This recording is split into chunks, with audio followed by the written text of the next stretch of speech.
Ang papaya ay isa sa mga pinakamadaling makitang prutas sa buong mundo. Ito ay mayaman sa mga bitamina, mineral, antioxidants, at iba pang mga sustansya. Ang papaya ay isang prutas na mayaman sa mga nutrients, tulad ng antioxidants at potassium. Ang pagkain ng papaya ay maaaring makatulong na bawasan ang panganib ng sakit sa puso, diabetes, kanser, at iba pa. Ang papaya ay isang malambot at masarap na prutas na maaaring gamitin sa iba't ibang paraan sa pagluluto. Sa artikulong ito, tatalakayin natin ang mga sumusunod. Paano makakatulong ang papaya sa pag-iwas sa muscular degeneration? Anong mga bitamina at mineral mayroon ang papaya para makaiwas sa asthma? Paano tayo makakaiwas sa cancer sa pamamagitan ng papaya? Paano papalusugan ng papaya ang ating mga buto? Mga mahahalagang papel ng papaya para labanan ang diabetes. Paano nakakatulong ang papaya sa ating digestion? Paano iiwasan ang sakit sa puso gamit ang papaya? Paano nakakatulong ang papaya sa inflammation? Paano gamitin ang papaya bilang isang herbal na gamot? Ang papaya bilang isang gamit pampaganda. Mga pag-iingat at paalala sa paggamit ng papaya. Ang papaya bilang isang sangkap sa mga lutuin. Mga paraan ng pagpili ng magandang kalidad na papaya. Narito ang ilan sa mga benepisyo sa kalusugan, mga gamit, at kung paano isama ang mas maraming papaya sa iyong dieta. Ang mga nutrients na matatagpuan sa papaya ay iniisip na may iba't ibang benepisyo sa kalusugan.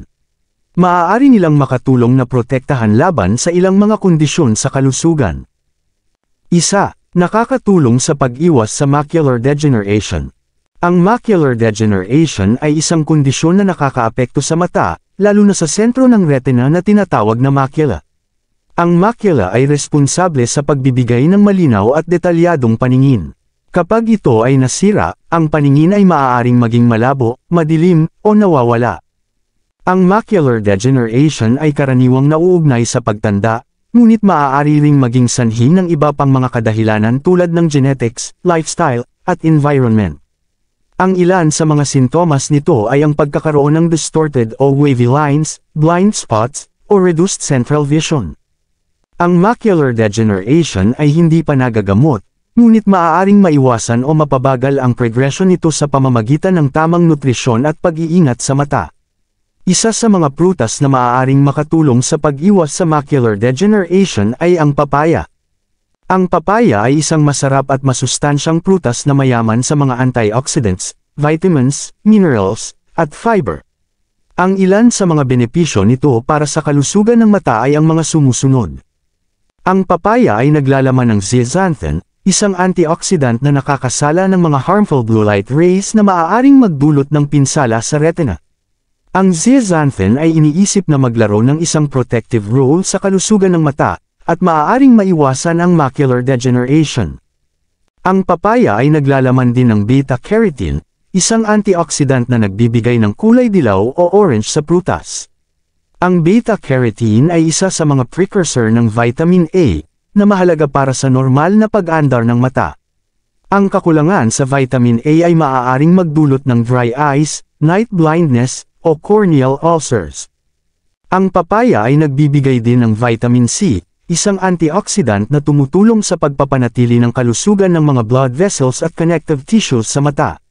Ang vitamin C ay nakakatulong din na maprotektahan ang mata mula sa oxidative stress at inflammation na maaaring magdulot ng cataracts o glaucoma. Ang papaya ay mayaman din sa fiber, na nakakatulong sa pagkontrol ng blood sugar levels. Ang mataas na blood sugar levels ay maaaring magdulot ng diabetic retinopathy, isang kondisyon kung saan ang mga blood vessels sa retina ay nagiging weak o leaky. Ito ay maaaring magdulot ng swelling, bleeding, o scarring sa retina. Ang papaya ay isang prutas na mayaman hindi lamang sa lasa kundi pati na rin sa nutrisyon. Ito ay isang kaibigan ng mata at isang kaaway ng macular degeneration. 2. Nakakatulong sa pag-iwas sa asthma.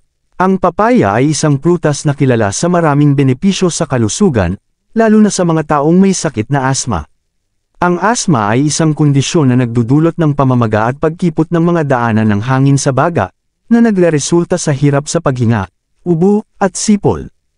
Ang papaya ay maaaring makatulong na maiwasan o mabawasan ang mga sintomas ng asma sa pamamagitan ng mga sumusunod na paraan. Nagbibigay ng antioxidants. Ang papaya ay mayaman sa mga antioxidants, tulad ng beta-carotene at zeaxanthin, na nakakatulong na labanan ang oxidative stress at inflammation na maaaring magdulot ng asma. Ang mga antioxidants ay nakakatulong din na maprotektahan ang DNA mula sa mga pinsala na maaaring magdulot ng mutasyon at kanser, na isa pang posibleng komplikasyon ng asma. Nagbibigay ng vitamin K. Ang papaya ay naglalaman din ng vitamin K, na mahalaga para sa kalusugan ng buto. Ang sapat na pagkain ng vitamin K ay nakakatulong na mapabuti ang engravings ng calcium at mabawasan ang urinary excretion nito, na nangangahulugan ng mas maraming calcium sa katawan upang palakasin at ibalik ang mga buto. Ang kalusugan ng buto ay mahalaga para sa mga taong may asma, dahil ang matitibay na buto ay nakakatulong na suportahan ang baga at maiwasan ang pagbagsak nito. Nagbibigay ng fiber. Ang papaya ay naglalaman din ng fiber, na nakakatulong sa pagtunaw ng pagkain at pagdumi.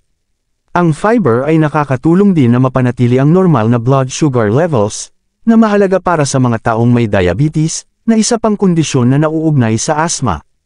Ang fiber ay nakakatulong din na mapanatili ang malinis at malusog na bituka, na kung saan ay may papel din sa immune system at inflammatory response. Nagbibigay ng potassium. Ang papaya ay naglalaman din ng potassium, na isang mineral na kailangan para sa normal na pag-andar ng puso, muscles, at nerves. Ang potassium ay nakakatulong din na mapanatili ang normal na blood pressure levels, na mahalaga para sa mga taong may hypertension, na isa pang kondisyon na nauugnay sa asma. Ang potassium ay nakakatulong din na mapabuti ang blood circulation at oxygen delivery sa mga baga at iba pang bahagi ng katawan.